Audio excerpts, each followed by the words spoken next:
ಶ್ರೀ ಗುರುಭ್ಯೋ ನಮಃ. ಗುರುಬ್ರಹ್ಮ ಗುರುವಿಷ್ಣು ಗುರುದೇವೋ ಮಹೇಶ್ವರಃ. ಗುರು ಸಾಕ್ಷಾತ್ ಪರಬ್ರಹ್ಮ ತಸ್ಮೈ ಶ್ರೀ ಗುರುವೇ ನಮಃ. ಎಲ್ಲ ಪೂಜ್ಯರಲ್ಲಿ, ಅವಧೂತರಲ್ಲಿ, ಸಾಧು ಸಂತರಲ್ಲಿ, ಸತ್ಪುರುಷರಲ್ಲಿ, ತಂದೆ ತಾಯಿಯ ಸ್ವರೂಪರಾದಂತಹ ತಮ್ಮೆಲ್ಲರ ಪಾದಾರವಿಂದಗಳಿಗೆ ಕೋಟಿ ಕೋಟಿ ನಮಸ್ಕಾರಗಳನ್ನು ಸಲ್ಲಿಸುತ್ತಾ, ಇವತ್ತು ಕಾಳಿಕಾದೇವಿಯ ವರಪ್ರಸಾದ, ಕಾಳಿಕಾ ರೂಪವೇ ಆದಂತಹ ನವಲಗುಂದ ನಾಗಲಿಂಗ ಮಹಾಸ್ವಾಮಿಗಳ ಒಂದು ಲೀಲೆಯನ್ನು ನೋಡೋಣ. ನವಲಗುಂದದೊಳಗೆ ನಾಗಲಿಂಗ ಮಹಾಸ್ವಾಮಿಗಳು ವಾಸವಾಗಿ ಅಲ್ಲೇ ನೆಲೆಯೂರುವ ಸಂದರ್ಭದೊಳಗೆ ನವಲಗುಂದದಲ್ಲಿ ವಸುಪಾಲ ಎಂಬಂತಹ ಒಬ್ಬ ಶ್ರೇಷ್ಠ ವ್ಯಕ್ತಿ ಇದ್ದ. ಹೆಂಗೆ ಶ್ರೇಷ್ಠ ಆಗಿದ್ದ ಅಂತಂದ್ರೆ, ತಾನು ಮಾಡುವ ಕಾರ್ಯದಲ್ಲಿ ಶ್ರೇಷ್ಠತೆಯನ್ನು ತೋರಿಸ್ತಿಲ್ಲಾಗಿದ್ದ, ಆದರೆ ಧನ ಧಾನ್ಯದಿಂದ ಶ್ರೇಷ್ಠತೆಯನ್ನು ಪಡೆದಿದ್ದ. ಆವಾಗಿನ ಬ್ರಿಟಿಷ್ ಆಡಳಿತ ಏನಿತ್ತು, ಕಂಪನಿ ಸರ್ಕಾರ ಅಂಥೇಳಿ, ಆ ಕಂಪನಿ ಸರ್ಕಾರದ ಅಧೀನದಲ್ಲಿದ್ದು ಜನರಿಗೆ ಚಿತ್ರಹಿಂಸೆಯನ್ನು ನೀಡಿ ಜನರಿಂದ ಎಲ್ಲ ಲಾಭಗಳನ್ನು ಪಡ್ಕೊಂಡು ಆ ಸರ್ಕಾರಕ್ಕೆ ಒಪ್ಪಿಸ್ತಾ ಇದ್ದ. ಆ ಸರ್ಕಾರ ಹೇಳಿರುವಂಥ ಕೆಲಸಗಳನ್ನ ಮಾಡುವುದರ ಜೊತೆ ತನ್ನ ಅಧಿಕಾರವನ್ನು ಕೂಡ ಚಲಾಯಿಸಿ ಜನರ ಮೇಲೆ ದಬ್ಬಾಳಿಕೆಯನ್ನು ಮಾಡ್ತಿದ್ದ. ನವಲಗುಂದದ ನಾಗಲಿಂಗ ಮಹಾಸ್ವಾಮಿಗಳು ಒಂದ್ಸಲ ಏನು ಮಾಡಿರು ಅಂತಂದ್ರೆ,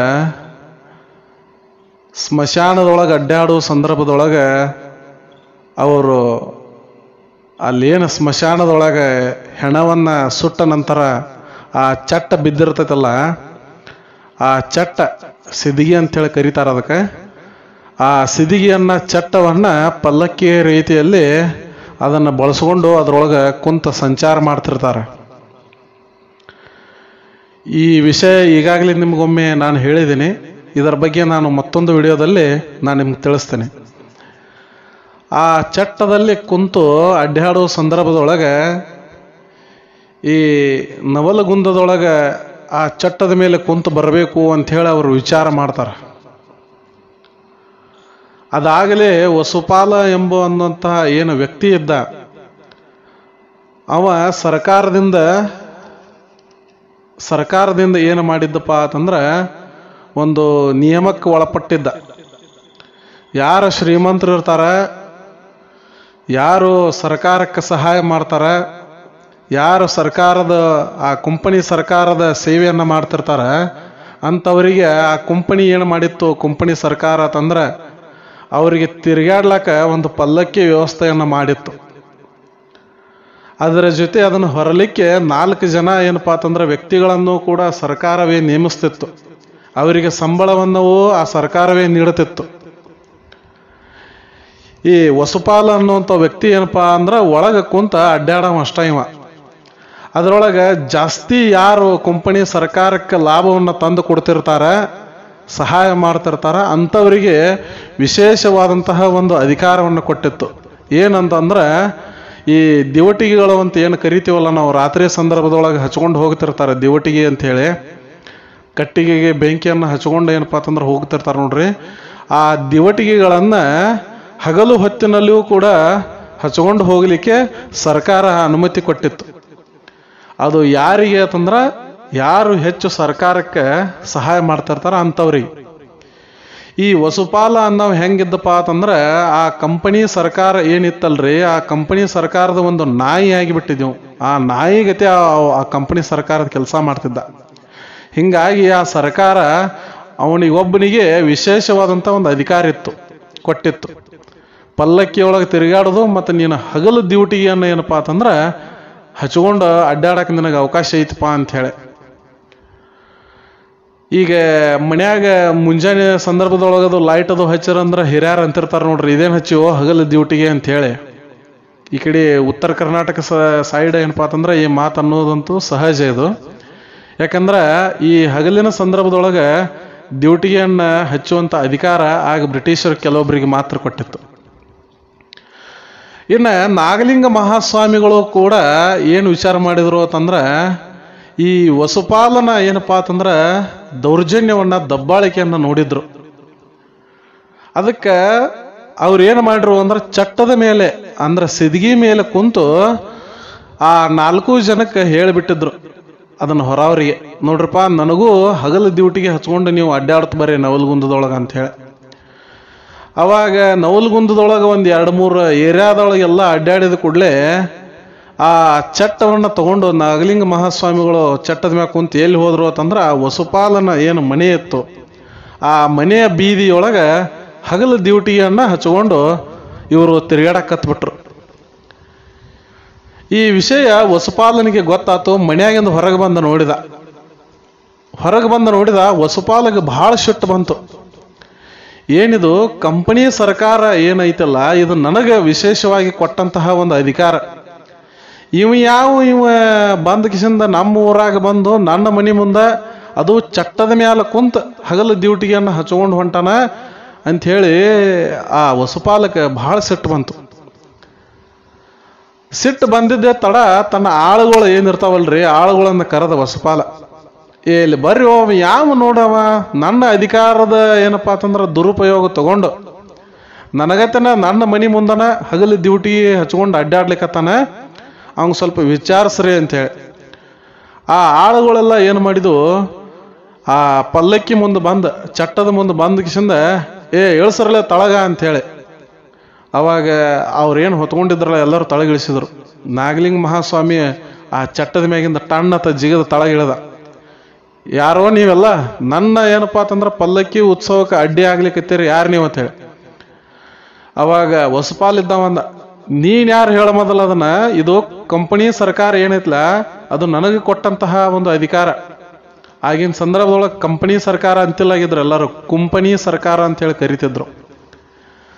ಈ ಸರ್ಕಾರ ನನಗೆ ಕೊಟ್ಟಿದ್ದು ಅಧಿಕಾರ, ಅದನ್ನು ನೀನು ದುರುಪಯೋಗ ತಗೊಂಡು ಅದು ಮತ್ತು ನನ್ನ ಮನೆ ಮುಂದೆ ನನಗೆ ಹೆಚ್ಚಿನ ರೀತಿಯಲ್ಲಿ ಮೆರೆಯುತ್ತಾ ಚಟ್ಟದ ಮ್ಯಾಗ ಅಡ್ಡಾಡ್ತೀವಿ ಅಂದ್ರೆ ನಿನಗೆ ಎಷ್ಟು ಸೊಕ್ಕೈತ್ಲೆ ಅಂಥೇಳಿ ವಸುಪಾಲಿದ್ದವ ಬೈದಿದ್ದವ. ನನ್ನ ಚಟ್ಟ ನನ್ನ ಪಲ್ಲಕ್ಕಿ ಹೊರವರು ನಮ್ಮ 4 ಜನ ನನಗೆ ಹಗಲು ಡ್ಯೂಟಿ ಹಿಡ್ಕೊಂಡು ಅವ್ರು ಹೊಂಟ್ರ ನಿನಗೇನು ತ್ರಾಸಾತು ಅಂದ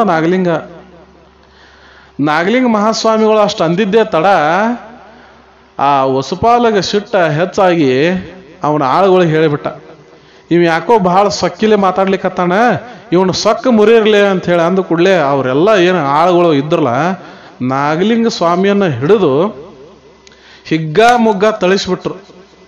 ಮನಸ್ಸಿಗೆ ಬಂದಂಗೆ ಏನಪ್ಪ ಅಂದ್ರೆ ಬಡಿಲಾಕತ್ಬಿಟ್ರು, ಒದಿಲಾಕತ್ರು, ಬಡಿಗಿಲೇನೋ ಬಡಿಯಾಕತ್ರು. ನಾಗಲಿಂಗ ಸ್ವಾಮಿಯ ಮೈಯ ಹಣ್ಣಗಾಯ ನೀರ್ಗಾಯ ಮಾಡಿಬಿಟ್ರು ನೋಡ್ರಿ. ಹಣ್ಣಗಾಯ ನೀರ್ಗಾಯ ಆತು. ನಾಗಲಿಂಗ ಸ್ವಾಮಿ ಅಷ್ಟೆಲ್ಲ ಬಡಿಸ್ಕೊಂಡ್ರು ಏನೂ ಒಂದು ಮಾತನ್ಲಿಲ್ಲ. ಬಡಿಬ್ಯಾಡ್ರಲೇ ನನಗಂತೇಳಿ ಅಷ್ಟೇ ಅಣ್ಣವರು ಏನೂ ಮಾತನ್ಲಿಲ್ಲ. ಅಲ್ಲಿದ್ದ ಏನು ಜನ ನಿಂತಿತ್ತಲ್ಲ ನಾಗಲಿಂಗ ಸ್ವಾಮಿ ಬಗ್ಗೆ ತಿಳ್ಕೊಂಡಂಥ ಜನ ಅವರು ದೂರ ನಿಂತ ನೋಡ್ರಿ ವಸುಪಾಲನ್ನು ಎದುರು ಹಾಕೊಳ್ಳೋಂಗಿಲ್ಲ. ಈ ಕಡೆ ನಾಗಲಿಂಗ ಸ್ವಾಮಿ ಮರುಗುದನ್ನು ನೋಡ್ಲಿಕ್ಕೆ ಆಗವತ್ತು. ಜನ ಬಾಯಿ ಮ್ಯಾಗ ಕೈ ಇಟ್ಕೊಂಡು ಒಳಗ ದುಃಖ ಪಡ್ಲಿಕ್ಕತ್ತಿದ್ರು. ಯಾಕೆ ನಾಗಲಿಂಗ ಸ್ವಾಮಿಗಳು ಇಂಥ ಕೆಲಸ ಮಾಡಕ್ಕೆ ಹೋದ್ರು, ಸುಮ್ಮ ಬಡಿಸೋಲಿಕ್ಕತ್ತಾರ ಅಂಥೇಳಿ ಎಷ್ಟೋ ಜನ ಮರಗಲಕತ್ರು. ಅದನ್ನೆಲ್ಲ ನೋಡಿ ನಾಗಲಿಂಗ ಸ್ವಾಮಿಗಳು ನೋಡ್ರಿ ಮೈ ಎಲ್ಲ ಹಣ್ಣಗಾಯ ನೀರ್ಗಾಯ ಆತು. ನಾಗಲಿಂಗ ಸ್ವಾಮಿದು ಬಡಿಸ್ಕೊಂಡು ಮಾರೆಲ್ಲ ಬಾತ್ ಬಿಡ್ತು, ಉಬ್ಬಿ ಬಿಡ್ತು. ಅವಾಗ ನಾಗಲಿಂಗ ಸ್ವಾಮಿಗಳು ಒಂದು ಮಾತಂದ್ರು, ಏನಂದ್ರು ಅಂತಂದ್ರೆ, ನನ್ನದೊಂದು ನಿನ್ನದೈದು ಮರುಕವಿಲ್ಲದೆ ಹೊಡೆದಿಯಲ್ಲೋ ಎಚ್ಚರ ಅಂದ್ರು. ನನ್ನದೊಂದು ನಿನ್ನದೈದು ಮರುಕವಿಲ್ಲದೆ ಹೊಡೆದಿಯಲ್ಲೋ ಎಚ್ಚರ ಅಂತೇಳಿ ಅಂದು ನಿಧಾನಕ್ಕಾಗಿ ನಡ್ಕೊಂತ ಏನಪ್ಪಾ ಅಂತಂದ್ರೆ ಆ ಕಡೆ ಹೋಗಿಬಿಟ್ರು, ಬ್ಯಾರೆ ಓಣಿ ಕಡೆ ಹೋಗಿಬಿಟ್ರು. ಇನ್ನು ಚಟ್ಟವನ್ನು ಏನು ಹೊತ್ಕೊಂಡಿತ್ತಲ್ರಿ ಅದು ಜನ ಏನಪ್ಪಾ ಅಂತಂದ್ರೆ ಅದ ಖಾಲಿ ಚಟ್ಟ ಅಂತ ತಗೊಂಡು ಅವರು ಬೆನ್ನ ಹಿಂದೆ ಹೋಗ್ಬಿಟ್ರು. ಇನ್ನು ಹಗಲು ಡ್ಯೂಟಿಯನ್ನು ಹಿಡ್ಕೊಂಡಿತ್ತೆ ಏನು ಇತ್ತಲ್ಲ ಜನ, ಅದನ್ನೆಲ್ಲ ಏನಪ್ಪಾ ಅಂತಂದ್ರೆ ಆಳುಗಳು ಅದನ್ನು ಕಸ್ಕೊಂಡು ಅದನ್ನೆಲ್ಲ ನೆಲಕ್ಕೆ ಹಚ್ಚಿ ಹೊಸದು ಹಾಕಿ ಅದನ್ನೆಲ್ಲ ಆರಿಸ್ಬಿಟ್ರು. ಇಷ್ಟೆಲ್ಲ ಮಾಡಿದ್ರು ಮಾಡಿದ ಕೂಡಲೇ ನೋಡ್ರಿ ನವಲಗುಂದ ನಾಗಲಿಂಗ ಸ್ವಾಮಿ ಅದೊಂದು ಏನ ಗೂಢಾರ್ಥದ ವಾಕ್ಯವನ್ನು ನುಡಿದು ಹೋಗಿಬಿಟ್ಟಿದ್ದ. ವಸುಪಾಲಗ ಏನಪ್ಪಾ ಅಂತಂದ್ರ 5 ಜನ ಮಕ್ಕಳಿದ್ರು, ಗಂಡ ಮಕ್ಕಳು. ವಸುಪಾಲಗ 5 ಜನ ಗಂಡು ಮಕ್ಕಳು. ಆ ದಿವಸ ಏನಪ್ಪಾ ಅಂತಂದ್ರ ಕಳೆದಿತ್ತು, ಆ ಘಟನೆ ನಡೆದ ದಿವಸ ಕಳೆದಿತ್ತು. ಮರದಿವಸ ಅನ್ನೋದ್ರಾಗ ವಸುಪಾಲನ ಒಬ್ಬ ಮಗ ತೀರ್ಕೊಂಡು ಬಿಟ್ಟಿದ್ದ. ಒಬ್ಬ ಮಗ ತೀರ್ಕೊಂಡು ಬಿಟ್ಟಾನ. ಯಾವುದೂ ಕಾರಣ ಇಲ್ಲ, ಕಟ್ಟಿಲ್ಲ, ಒಮ್ಮೆ ಏಕಾಏಕಿ ತೀರ್ಕೊಂಡು ಬಿಟ್ಟಾನ. ಏನು ರೋಗ ಇಲ್ಲ, ಏನಿಲ್ಲ. ವಸುಪಾಲಗ ಮತ್ತು ಮನ್ಯಾನ ಇದ್ದವ್ರಿಗೆಲ್ಲ ದಿಗ್ಭ್ರಾಂತ ಆತು. ಏನು ರಾತ್ರಿ ಮಕ್ಕೊಂಡಾನ, ಮುಂಜಾನೆ ಅನ್ನೋದ್ರಾಗ ಸತ್ ಬಿಟ್ಟಾನಲ್ಲ, ಹೆಂಗೆ ಏನಿದು ಅಂಥೇಳಿ. ಅವಾಗ ಆ ಊರಾಗಿನ ಏನಪ್ಪಾ ಅಂತಂದ್ರ ಬಡಿಗನನ್ನು ಕರೆಸಿ ಚಟ್ಟವನ್ನು ರೆಡಿ ಮಾಡಕ್ಕೆ ಹೇಳ್ರು. ಆ ಟೈಮ್ದಾಗ ಏನಪ್ಪಾ ಅಂತಂದ್ರ ಆ ಬಡಿಗೆ ಬಂದ ಚಟ್ಟವನ್ನು ರೆಡಿ ಮಾಡ್ತಿದ್ದ. ನಾಗಲಿಂಗ ಸ್ವಾಮಿಗಳು ತತ್ಕ್ಷಣದಾಗ ಚಟ್ಟದ ಮುಂದೆ ಪ್ರತ್ಯಕ್ಷ ಆಗಿಬಿಟ್ರು ನೋಡ್ರಿ. ಹಂಗ ಪ್ರತ್ಯಕ್ಷ ಆದವ್ರು ಏನಾಯ್ತು ಅಂದ್ರ, ಬಡಿಗ ನೀನೇನು ಮಾಡ್ಲಿಕ್ಕತ್ತಿದಲ್ಲ, ಈ ಚಟ್ಟ ಅಷ್ಟೇನು ಚಂದ ಇಲ್ಲಪ್ಪ, ನಾಳೆ ಇದಕ್ಕಿಂತ ಚಂದ ಮಾಡೋ ಅಂತ ಹೇಳಿ ಅಂದ ಮಾಯ ಆಗಿಬಿಟ್ರು. ಬಡಿಗೆಗೂ ಗೊತ್ತಾಗ್ಲಿಲ್ಲ ಇವ್ರೇನ ಅಂದ್ರು, ಯಾರು ಬಂದ್ರು ಏನು ಅಂತ ಗೊತ್ತಾಗ್ಲಿಲ್ಲ ಅವಂಗ. ಅವ ಹಂಗ ತನ್ನ ಕೆಲಸವನ್ನ ಮಾಡಿದ. ಎಲ್ಲ ಏನಪ್ಪಾ ಅಂದ್ರೆ ವಸುಪಾಲಿದ್ದ ತನ್ನ ಮಗನ ಹೆಣವನ್ನ ಆ ಸ್ಮಶಾನಕ್ಕೆ ಒಯ್ದು ಅದೆಲ್ಲ ಕ್ರಿಯೆಗಳನ್ನ ಮುಗಿಸ್ಕೊಂಡು ಸಂತಾಪದೊಳಗ ಮನೆಗೆ ಬಂದಿದ್ದ. ಮನೆಗೆ ಬಂದ ಎಲ್ಲ ಸಂತಾಪದೊಳಗೆ ಜನ ಮಕ್ಕೊಂಡಿತ್ತು. ಹೆಂಡತಿ ಉಳಿದ 4 ಜನ ಗಂಡು ಮಕ್ಕಳು ಮಕ್ಕೊಂಡಿದ್ರು. ಇವನು ಎಲ್ಲ ಮಲ್ಕೊಂಡು ಬಿಟ್ಟಿದ್ದ. ಮರುದಿವ್ಸ ಅನ್ನೋದ್ರಾಗ ನೋಡ್ರಿ 2ನೇ ಮಗ ತೀರ್ಕೊಂಡು ಬಿಟ್ಟ. ಇನ್ನ 1ನೇ ಮಗನ ಏನಪ್ಪಾ ಅಂತಂದ್ರ ಅದು ವಿಚಾರ ಇನ್ನ ತಲೆಯಂದು ಹೋಗಿಲ್ಲ, ಆ ನೋವು ಇನ್ನ ಮಾಸಿಲ್ಲ. ಆಗಲೇ 2ನೇ ಮಗನ ದುರ್ಮರಣ, ಮನೆಯಲ್ಲಿ ಸೂತಕದ ಛಾಯೆ. ಎಂತಹ ದುರ್ವಿಧಿ ನೋಡ್ರಿ. 2ನೇ ಮಗನ ಹೆಣ ಏನಪ್ಪಾ ಅಂತಂದ್ರ ಸಾವಾಗಿ ಬಿಟ್ಟದ. ಮನೆಯಲ್ಲಿ ಏನಪ್ಪಾ ಅಂತಂದ್ರ ಹೆಣವನ್ನು ಇಟ್ಟಾರ. ಅದೇ ಬಡಿಗೆ ಬಂದು ಮತ್ತೆ ಚಟ್ಟವನ್ನ ರೆಡಿ ಮಾಡ್ಲಿಕ್ಕತ್ತಾನ. ನಾಗಲಿಂಗ ಸ್ವಾಮಿ ನೋಡು ಗುಡದ ಚಟ್ಟದ ಮುಂದೆ ಪ್ರತ್ಯಕ್ಷ ಆದ. ಬಡಿಗ, ಇವತ್ತು ಮಾಡಿರೋ ಚಟ್ಟ ಚಂದ ಐತಪ್ಪ, ಆದ್ರ ಇದಕ್ಕೀ ಚಂದ ಮತ್ತ ನಾಳೆ ಮಾಡೋ ನೀ ಅಂತೇಳಿ ಅಂದವ್ರು ಹೋಗಿಬಿಟ್ರು, ಮಾಯ ಆಗಿಬಿಟ್ರು. ಅವಾಗ ಬಡಿಗ ಒಂದು ರೀತಿ ವಿಚಿತ್ರ ಅನಿಸ್ಬಿಡ್ತು. ನಿನ್ನೆನೂ ಹಿಂಗ ಬಂದು ಹೇಳಿದ್ದ, ಇವತ್ತು ಹಿಂಗಾಯ್ತು, ಇವತ್ತು ಹಿಂಗಂದಾನ, ಮತ್ತು ನಾಳೆ ಏನಾಗ್ತೈತೋ ಏನೋ ಅಂತಂದಂಗ ನೋಡ್ರಿ. ಹಿಂಗ ಅದು ದಿವಸ ರಾತ್ರಿ ಏನಪ್ಪಾ ಅಂತಂದ್ರ ಮತ್ತ 3ನೇ ಮಗ ತೀರ್ಕೊಂಡ. ಈ ಕ್ರಿಯೆ ನಿರಂತರ ಆಯ್ತು. 3ನೇದಾವ್ ಹಾದ, 4ನೇದಾವು ಹಾದ, ಇನ್ನು 5ನೇದಾವ್ ಒಬ್ಬ ಉಳಿದಿದ್ದ. ಎಲ್ಲ ಜನ ಎಲ್ಲ ಊರನ ಮಂದಿ ಹೇಳಿಕೈತು, ವಸುಪಾಲ್ರ ನೀವು ಮಾಡಿದ್ದು ಏನಪ್ಪಾ ಅಂತಂದ್ರ ಕ್ರಿಯೆ ತಪ್ಪಾಗಿತ್ತು, ಅದರ ಸಂಬಂಧ ನಾಗಲಿಂಗ ಮಹಾಸ್ವಾಮಿಯ ನಿಮ್ಗೆ ಶಾಪ ಆಗ್ಯದ. ಇನ್ನರೇ ಒಂದು ನಿಮ್ಮ ವಂಶದ ಕುಡಿ ಉಳದೈತಿ, ಅದನ್ನೂ ಒಂದು ಏನಪ್ಪಾ ಅಂತಂದ್ರೆ ನೀವು ಬಿಟ್ರಂದ್ರ ಇನ್ನು ನಿಮ್ಮ ವಂಶ ನಿರ್ವಂಶ ಆಗಿ ಹೋಗ್ತೈತಿ. ಈಗ ನಿಮ್ಮ ಮಗನ ಕರ್ಕೊಂಡು ನಾಗಲಿಂಗ ಸ್ವಾಮಿ ಹತ್ತಿಕ್ಕೆ ಹೋಗಿ ನೀವು ಕ್ಷಮಾಪಣೆ ಮಾಡ್ಕೋರಿ, ಇಲ್ಲ ಅಂತಂದ್ರೆ ಬಹಳ ಘೋರ ಪರಿಸ್ಥಿತಿ ಆಗ್ತೈತಿ ನಿಮ್ದ ಅಂತೇಳಿ ಸ್ವಲ್ಪ ಜನ ತಿಳಿಸಿ ಹೇಳ್ರು. ಅದಷ್ಟೊತ್ತಿಗಾಗಲೇ ವಸುಪಾಲನಿಗೂ ಕೂಡ ತನ್ನ ತಪ್ಪಿನ ಅರಿವಾಗಿತ್ತು. 4 ಜನ ಗಂಡ ಮಕ್ಕಳ್ರಿ ಕಣ್ಣು ಮುಂದೆ ಸಾಯೋದಂದ್ರೆ ಸುಮ್ಮ ಐತೇನು? ಒಬ್ರ ಸತ್ರನ ಎಷ್ಟೋ ಏನಪ್ಪಾ ಅಂತಂದ್ರೆ ಅದು ಸಮಸ್ಯೆ ಆಗಿ ಕುಂತಿರತೈತಿ. ಅಂಥದ್ರೊಳಗೆ ಗಂಡು ಮಕ್ಕಳು 5 ಜನರಲ್ಲಿ 4 ಜನ ಸತ್ತು ಹೋಗಿಬಿಟ್ಟಾರ. ಇನ್ನು ಉಳ್ದಾವ ಒಬ್ಬನೇ ಒಬ್ಬ. ಇನ್ನು ಒಬ್ಬ ಉಳಿದಿದ್ದ. ವಸುಪಾಲನಿಗೆ ತಾನು ಮಾಡಿದ ತಪ್ಪರಿವಾಗಿತ್ತು. ಮಗನ ಕರ್ಕೊಂಡವನ ಪಟ ನಾಗಲಿಂಗ ಸ್ವಾಮಿಗಳು ಎಲ್ಲದಾರ ಅಂತೇಳಿ ಹುಡುಕ್ಯಾಡಿದ ನವಲಗುಂದದ ಎಲ್ಲ ಅಡ್ಡಾಡಿದ. ನಾಗಲಿಂಗ ಸ್ವಾಮಿಗಳು ನೋಡ್ರಿ, ಮೊದಲ ಅವರು ಒಂದು ಕಡೆ ಇದ್ರೆ ಇನ್ನೊಂದು ಕಡೆ ಅವರು ಕಾಣಿಸ್ಕೊಳ್ಳೋರು. ಇಂದಿಲ್ಲೋ ನಾಳೆ ಎಲ್ಲೋ ಮತ್ತೆಲ್ಲೋ ಅನ್ನೋಂಗೆ ಅವರು ಇಡೀ ನವಲಗುಂದ ಹುಡುಕ್ಯಾಡ್ರೆ ನಾಗಲಿಂಗ ಸ್ವಾಮಿಗಳು ಸಿಗಲಿಲ್ಲ. ಮುಂಜಾನೆ ಹಿಡ್ದು ಹುಡುಕ್ಯಾಡಕತ್ತ ನವಲಗುಂದ ಎಲ್ಲ ಮುಗೀತು. ಮಗಲಾಗಿನ ಊರಿಗೆ ಹೋದ, ಅಲ್ಲಿ ಹೋದ, ಇಲ್ಲಿ ಹೋದ. ಅವಾಗ ಯಾರೋ ಒಬ್ರು ಸುದ್ದಿ ಬಂತು, ನೋಡ್ರಿ ಅವರು ಅಲ್ಲಿ ಅದಾರ ನೋಡ್ರಿ, ಅಲ್ಲಿ ಹೋಗ್ರಿ ಅಂಥೇಳಿ. ಅವಾಗ ಮಗನ ಕರ್ಕೊಂಡು ಮತ್ತೆ ಏನಪ್ಪಾ ಅಂತಂದ್ರೆ ಲಾಗ್ ವಸುಪಾಲ ಬ್ಯಾರೆ ಊರಿಗೆ ಹೋದ. ಊರಿಗೆ ಹೋದ ಕೂಡಲೇ ಅಲ್ಲಿ ಒಂದು 4 ಜನ ಆಟ ಆಡಕತ್ತಿದ್ದು ಹುಡುಗರು. 4 ಜನ ಹುಡುಗರು ಆಟ ಆಡಕತ್ತಿದ್ದು. ಎಲ್ಲದಾರಪ್ಪ ನಾಗಲಿಂಗ ಮಹಾಸ್ವಾಮಿಗಳು ಎಲ್ಲದಾರ, ನಾವು ನೋಡ್ಬೇಕಾಗೈತಿ ಅಂತ ಹೇಳಿ. ಅಯ್ಯ ಇಷ್ಟೊತ್ತಕ ಇಲ್ಲೇ ಇದ್ದರ್ರಿ ಪಾ, ಮತ್ತೆ ಈಗ ಕಡೆ ಎಲ್ಲೋ ಯಮನೂರ್ ಕಡೆ ಹೋತ್ನಂದ್ರ ನೋಡ್ರಿ ಅಂತ ಹೇಳಿ. ಯಮನೂರ್ ಅನ್ನುವಂಥ ಒಂದು ಪ್ರಸಿದ್ಧ ಸ್ಥಳ ಅದ. ಯಮನೂರಲ್ಲೇ ಯಮನೂರೇಶ್ವರ ಅಂಥೇಳಿ ಒಬ್ಬ ಮಹಾನ್ ವ್ಯಕ್ತಿ. ಆ ಯಮನೂರ ಬಗ್ಗೆ ಯಮನೂರಪ್ಪನ ಬಗ್ಗೆ ಒಂದು ವಿಡಿಯೋನು ನಾನು ಮಾಡಿದ್ದೇನೆ. ನನ್ನ ವಿಡಿಯೋದೊಳಗೆ ನೀವು ತಿಳ್ಕೊಬೋದು. ಚರ್ಮ ರೋಗಗಳ ನಿವಾರಣೆ ಆಗುವಂತಹ ಏಕೈಕ ಸ್ಥಳ ಯಾವುದು ಅಂತಂದ್ರೆ ಯಮನೂರು. ಆ ಯಮನೂರಿಗೆ ಹೋಗ್ಯಾರ ನೋಡ್ರಿ ಅಂಥೇಳಿ ಹುಡುಗರೆಲ್ಲ ಅಂದ್ಬಿಟ್ಟು. ಅವಾಗ ವಸುಪಾಲು ಎದ್ನೋ ಬಿದ್ನೋ ಅಂದಂಗೆ ನೋಡ್ರಿ ರಾತ್ರಿ ಕಳಿಯೋದ್ರಾಗ ಅಲ್ಲಿ ಅವನು ಬೇಡ್ಕೋಬೇಕು. ಯಾಕಂದ್ರೆ ಮರುದಿವ್ಸನೊಟ್ಟಿಗೆ ಇದು ಮಗ ಸತ್ರ ಮಾಡೋದೇನು. ಅದಕ್ಕೆ ಯಮನೂರಕ್ಕೆ ಏನಪ್ಪ ಅಂತಂದ್ರೆ ಮತ್ತೆ ಬಂಡಿಯನ್ನು ಹುಡ್ಕೊಂಡು ಹೋದ, ಇದ್ದೊಬ್ಬ ಮಗನ ಕರ್ಕೊಂಡು. ಯಮನೂರಾಗ ಹೋದ ಬಳಕ ಅಲ್ಲಿ ನವಲಗುಂದ ಮಹಾಸ್ವಾಮಿಗಳು ನೋಡ್ರಿ ಒಂದು ಗಿಡದ ಬಡ್ಡ್ಯಾಗ ಕುಂತ ವಿಚಾರ ಮಾಡ್ಕೊಂತ ಕುಂತಿದ್ರು. ಯಪ್ಪ ಸಿಕ್ಕಿಬಿಟ್ಟು ನನಗೆ ನಿನ್ನ ಹುಡುಕ್ಯಾಡ್ಕೋತ ಎಲ್ಲ ಕಡೆ ಅಡ್ಡಾಡ್ನಿ, ನಾನು ಮಾಡಿದ್ದು ತಪ್ಪಾಯ್ತು, ನನಗೆ ಕ್ಷಮಾಪಣೆ ಮಾಡಪ್ಪ ಯಪ್ಪ ಅಂಥೇಳಿ ವಸಪಾಲಿದ್ದಾವ ನವಲಗುಂದದ ನಾಗಲಿಂಗ ಮಹಾಸ್ವಾಮಿಗಳ ಪಾದ ಮ್ಯಾಗ ಇರಿಗಿದ. ಅವಾಗ ಅಲ್ಲಿದ್ದ ಜನ ಎಲ್ಲ ಏನನ್ನಕತ್ರು, ಯಾರ್ರೀ ಏನಾತು ಅಂತೇಳಿ.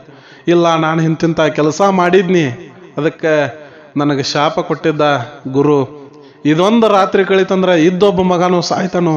ಅದಕ್ಕೆ ಏನಪ್ಪ ಅಂತಂದ್ರೆ ನಿಮ್ಮ ಗುರುವಿಗೆ ಹೇಳಿ ಇದೊಂದು ಮಗನ ನನ್ನ ಕಾಪಾಡುವಂಗೆ ಮಾಡ್ರಿ ಅಂಥೇಳಿ ವಸುಪಾಲಿದ್ದಾವ ಅಲ್ಲಿದ್ದ ಜನರಿಗೂ ಅಂದ.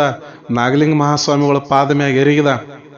ಅವಾಗ ಜನರು ಅಂದರು, ಯಪ್ಪ 4 ಮಂದಿ ಸತ್ತಾರತ, ಇದೊಂದರೆ ಉಳಿಸ್ಪಾಯಪ್ಪ ಅಂಥೇಳಿ ವಸುಪಾಲನ ಪರವಾಗಿ ಜನರನ್ನೂ ಕೇಳ್ಕೊಕತ್ರು ನೋಡ್ರಿ. ಅವಾಗ ಗುರು ಅಂದ, ಅಲ್ಲೋ ವಸುಪಾಲ, ಇದು ನಾನು ನಿಮ್ಮ ಮಕ್ಕಳನ್ನೆಲ್ಲ ಕೊಂದ ಏನಪ್ಪ ಅಂದ್ರೆ ಪಾಪ ಕಟ್ಕೊಳ್ಳೋಷ್ಟು ಕ್ರೂರ ವ್ಯಕ್ತಿ ಅಲ್ಲೋ, ಇದೆಲ್ಲವೂ ವಿಧಿಲಿಖಿತ, ಹಿಂಗೆ ಆಗಬೇಕು ಅಂಥೇಳಿ ಅದು ಮೊದಲ ಏನಪ್ಪ ಅಂತಂದ್ರೆ ವಿಧಿಲಿಖಿತ ಇತ್ತಪ್ಪ. ಮತ್ತು ನೀನು ಮಾಡಿರುವಂತಹ ಏನು ಕೆಟ್ಟ ಕೆಲಸ ಇತ್ತು, ಆ ಕೆಟ್ಟ ಕೆಲಸಕ್ಕೆ ಏನಪ್ಪ ಅಂತಂದ್ರೆ ಶಿಕ್ಷೆ ಆಗಬೇಕಾಗಿತ್ತು. ಇದೆಲ್ಲವೂ ವಿಧಿಲಿಖಿತ, ಇದು ನಾನು ಮಾಡಿದ್ದಲ್ಲೋ, ಇದು ನಾನು ನಿಮಿತ್ತ ಮಾತ್ರ ನನ್ನ ಕೈಲಿ ಎಷ್ಟ ಮಾಡೋಕ್ಕಾಕೈತಪ್ಪ ಅಂಥೇಳಿ. ಅವಾಗ 5ನೇ ಏನು ಮಗ ಬಂದಿತ್ತು ಆ ಹುಡುಗನ ಕರೆದ, ಬಾರಪ್ಪ ಇಲ್ಲಿ ತಮ್ಮ ಅಂಥೇಳಿ ಕರೆದು ನಾಗಲಿಂಗ ಸ್ವಾಮಿ ತೊಡಿ ಮ್ಯಾಗ ಕುಣಿಸ್ಕೊಂಡ. ಇನ್ನು ಸಣ್ಣ ಹುಡುಗಿತ್ತು ನೋಡ್ರಿ, ಲಾಸ್ಟ್ನೇ ಹುಡುಗ ಸಣ್ಣ ಹುಡುಗಿತ್ತು, ತೊಡಿ ಮ್ಯಾಗ ಕುಣಿಸ್ಕೊಂಡ.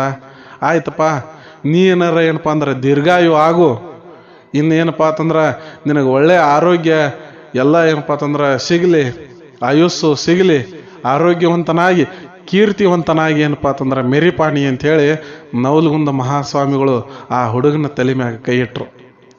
ವಸುಪಾಲನ್ನು ಕರೆದ್ರು, ವಸುಪಾಲ ಬಾಯಿಲೆ, ನೀನು ಮಾಡಿರುವಂತಹ ಕೆಟ್ಟ ಕೆಲಸಕ್ಕೆ ನಿನ್ನ 4 ಮಂದಿ ಬಲಿ ಆದ್ರಲ್ಲೋ. ಅದಕ್ಕೆ ಹೇಳ್ತಾರ್ರಿ ಹಿರಿಯರ ಒಂದು ಮಾತು, ಏನಪ್ಪ ಅಂತಂದ್ರೆ ತಂದೆ ತಾಯಿಗಳು ಮಾಡಿದ ಪಾಪಕರ್ಮಗಳು ಮಕ್ಕಳನ್ನ ಕಾಡ್ತಾವಂಥೇಳಿ. ಅದಕ್ಕೆ ನಾವು ಮಾಡೋ ಕೆಲಸ ಎಂಥದ್ದಿರಬೇಕು ಅನ್ನೋದು ಮೊದಲ ಏನಪ್ಪ ಅಂದ್ರೆ ನಮ್ಗೆ ಅರಿವಾಗಿರ್ಬೇಕು. ಈಗೆಲ್ಲ ನಾವು ಆರಾಮದೀವಿ ಅಂದ ಬಳಕ ನಮ್ಮ ಹಿರಿಯರು ಮಾಡಿರುವಂಥ ಅದು ಪುಣ್ಯದ ಫಲ. ನಾವೆಲ್ಲ ಕಷ್ಟ ಅನುಭವಿಸ್ಲಾತೀವಿ ಅಂದ್ರೆ ಅವರೆಲ್ಲ ಏನಪ್ಪ ಅಂತಂದ್ರೆ ಪಾಪಕರ್ಮಗಳನ್ನು ಮಾಡ್ಕೋತ ಬಂದಿದ್ರು, ಅವರ ಪಾಪದಲ್ಲಿ ನಾವು ಭಾಗಿಯಾಗಿ ಹಿಂಗಾಗಿಬಿಟ್ಟಿದ್ದೀವಿ. ಗಂಡನ ಏನಪ್ಪ ಅಂತಂದ್ರೆ ಪಾಪದಲ್ಲಿ ಹೆಂಡತಿ ಕೂಡ ಪಾಲಿರ್ತದ, ಇವರಿಬ್ಬರ ಪಾಲಿನೊಳಗೆ ಮತ್ತು ಮಕ್ಕಳದು ಪಾಲಿರ್ತದ ಅಂಥೇಳಿ ನಾಗಲಿಂಗ ಮಹಾಸ್ವಾಮಿಗಳು ವಸಪಾಲಗೆ ತಿಳಿಸ್ಕೊಟ್ರು. ಯಪ್ಪ ತಪ್ಪಾಯಿತು, ಇನ್ನು ನನ್ನ ಪಾಪ ಕರ್ಮಗಳನ್ನು ನಾನು ತೊಳ್ಕೊಲಕ್ಕ ಏನಪ್ಪ ಅಂತಂದ್ರೆ ನಿಂದು ಎಷ್ಟು ಸೇವೆ ಐತ್ಲೆ ಅಷ್ಟು ಸೇವೆಯನ್ನು ಮಾಡ್ತೀನಿ. ಕಂಪನಿ ಸರ್ಕಾರದ ಏನಪ್ಪ ಅಂದ್ರೆ ಕೆಲಸವನ್ನು ಬಿಟ್ಟು ಜನರ ಉದ್ಧಾರಕ್ಕಾಗಿ ನಾ ಏನು ಮಾಡ್ಬೇಕಪ್ಪ ಅದನ್ನೆಲ್ಲ ಮಾಡ್ತೀನಿ ಅಂದ. ಆಯಿತು, ನೀನರೇ ಏನಪ್ಪ ಅಂದ್ರೆ ಒಳ್ಳೆಯವನ ವ್ಯಕ್ತಿಯಾಗಿ ಬಾಳು, ಇಷ್ಟು ದಿವಸ ಏನೋ ಮಾಡಿದೆ ಮುಗಿದು ಹೋಯ್ತು, ಇನ್ನೆಲ್ಲ ಮುಂದೆ ಹಂಗೆ ಮಾಡಕ್ಕೆ ಹೋಗ್ಬೇಡ, ಚಲೋ ಕೆಲಸಗಳನ್ನು ಮಾಡು, ಈ ಪಾಪ ಕರ್ಮಗಳನ್ನೆಲ್ಲ ತೊಳ್ಕೊ, ಇದರಿಂದ ಮತ್ತೆ ನಿನ್ನ ಮಗಗೆ ಏನಾಕೈತಿ ಚಲೋ ಆಕೈತಿ ಅಂಥೇಳಿ ಅಂದ, ಆಶೀರ್ವಾದ ಮಾಡಿದ. ಅವಾಗ ನೋಡ್ರಿ ಆ ವಸುಪಾಲಿದ್ದಾವ ತನ್ನ ಮನೆಯ ಎಲ್ಲ ಬಂಧು ಬಾಂಧವರಿಗೆ ಎಲ್ಲರಿಗೂ ಕರೆಸಿದ.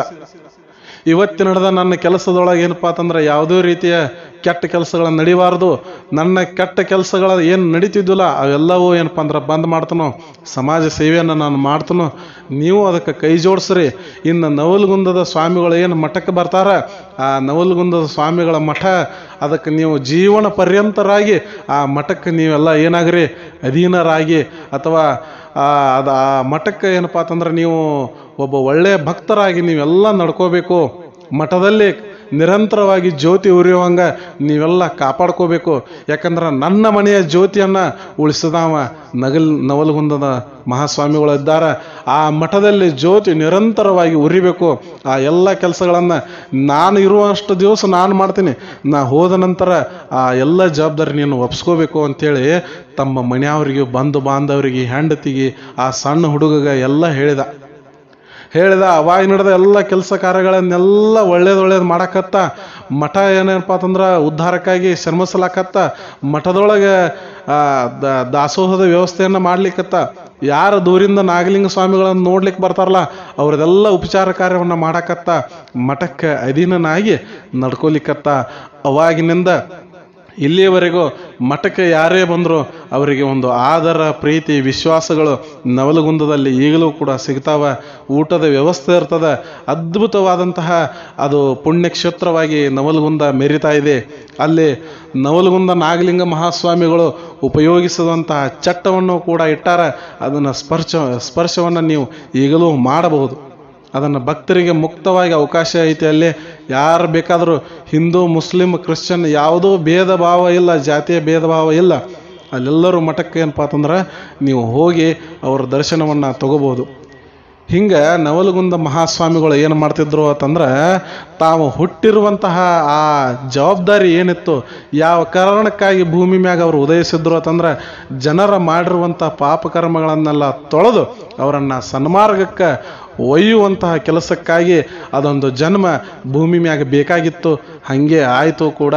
ಅವರು ಆ ಒಂದು ಬೈಬಲ್ನ ಗ್ರಂಥಕ್ಕೆ ಒಂದು ರಂಧ್ರವನ್ನು ಹಾಕಿ ಅದು ಮುಚ್ಚದ ಕೂಡಲೇ ನಾನು ಮತ್ತೆ ಹುಟ್ಟಿ ಬರ್ತೇನೆ ಅಂತ ಹೇಳಿ ಅಂದಾರ. ಆ ಗ್ರಂಥ, ಆ ತೂತು ಏನೈತಿಲ್ಲ, ಆ ಗ್ರಂಥಕ್ಕೆ ಬಡದಂತಹ ತೂತು ಈಗ ನಿಧಾನಗತಿಯಾಗಿ ಅದು ಮುಚ್ಕೊಂತ ಬರ್ತಾ ಇದೆ. ಮೊದಲು ಬಹಳ ದೊಡ್ಡ ತೂತಿತ್ತು, ಈಗ ಸಣ್ಣ ತೂತಾಗಿ ಬದಲಾಗಿದೆ. ಇದನ್ನು ನೀವು ದೇವಸ್ಥಾನದಲ್ಲಿ ಈಗಲೂ ಕೂಡ ನೋಡಬಹುದು. ಅಲ್ಲಿ ವೈದಿಕರಿಗೆ, ಆಚಾರ್ಯರಿಗೆ ನೀವು ಹೇಳಿದ್ರೆ ಅದನ್ನು ಅವರು ತೋರಿಸ್ತಾರೆ, ಅದನ್ನು ನೋಡಬಹುದು. ಆದಷ್ಟು ಬೇಗ ಅದು ತೂತು ಮುಚ್ಚಿತಂದ್ರೆ ಮತ್ತೆ ನವಲಗುಂದನ ನಾಗಲಿಂಗ ಸ್ವಾಮಿಗಳ ಅವತಾರ ಮತ್ತೆ ಭೂಮಿ ಮ್ಯಾಗ ಆಗ್ತೈತಿ ಅಂತ ಭಾಗ್ಯವನ್ನು ಅವರನ್ನು ನೋಡುವಂಥ ಭಾಗ್ಯ ನಮಗೆ ಆ ಭಗವಂತ ಕರುಣಿಸಲಿ. ತಮಗೂ ಆ ಭಾಗ್ಯವು ಸಿಗಲಿ ಅಂತ ಹೇಳ್ತಾ ನನ್ನ 2 ಮಾತುಗಳನ್ನು ಮುಗಿಸ್ತೇನೆ. ಸರ್ವೇ ಜನ ಸುಖಿನೋ ಭವಂತು, ಸಕಲ ಸನ್ಮಂಗಳಾನಿ ಭವಂತು. ನಮಸ್ಕಾರ.